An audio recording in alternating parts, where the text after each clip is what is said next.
சமுத்திரகனியோட ஒரு மாபெரும் ரசிகனா இங்கே வந்திருக்கிறதுக்காக நான் ரொம்ப பெருமைப்படுறேன்.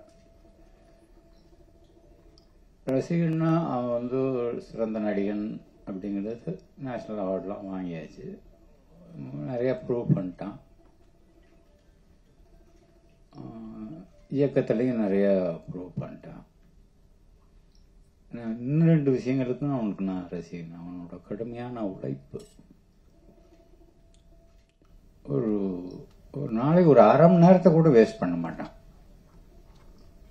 ஒரு 1 hour ஆகும்டா, நீ போய் கேரவனில் வெயிட் பண்ணுறோம்னா அது 1 hourக்குள்ளே அங்கே ஒரு புக்கு இருக்கும்.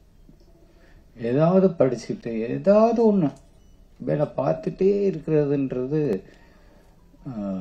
அது அவன் படத்தில் மட்டும் இல்லை.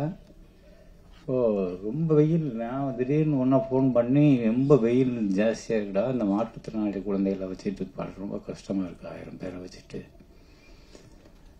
கொஞ்சம் சப்போர்ட்டுக்கு கொஞ்சம் ஆள் வேணும்.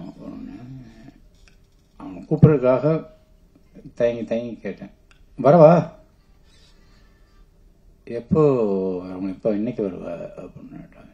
இப்போ கிளம்புறேன், வீட்டில் தான் இருக்கேன், நான் 10 நிமிஷத்தில் கிளம்புனா 5 மணி நேரத்தில் வந்துடுவேன். அது மாதிரி மற்ற ஆளுகளுக்கு உதவுறதுலையும் அவனுக்கு இருக்கிற அந்த மனசு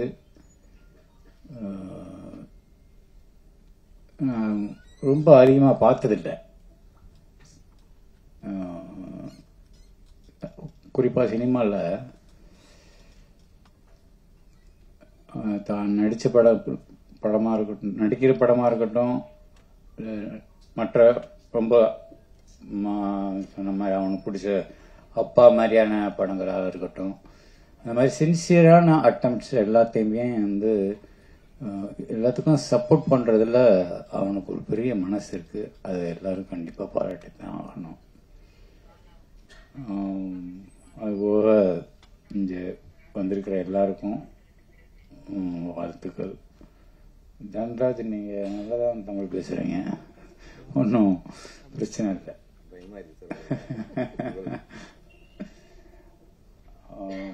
தயாரிப்பாளருக்கு பிருத்திவிக்கும் என்னுடைய மனமார்ந்த வாழ்த்துக்கள். கனி, இந்த குணம் மட்டும் அவங்ககிட்ட இருந்ததுன்னா உன்னால இன்னும் ஒரு 1000 பேர் பிழைப்பாங்க. அதை மட்டும் விட்டு கொடுத்துடாது, அதுதான் உன்னோட பவரை. வாழ்த்துக்கள் அனைவருக்கும் வாழ்த்துக்கள். தயவு செஞ்சு எல்லாரும் பேர் சொல்லலைன்னு மன்னிச்சுக்கங்க. நன்றி, வணக்கம். செய்திகளை உடனுக்குடனும் துல்லியமாகவும் தெரிந்து கொள்ள சப்ஸ்கிரைப் பண்ணுங்க.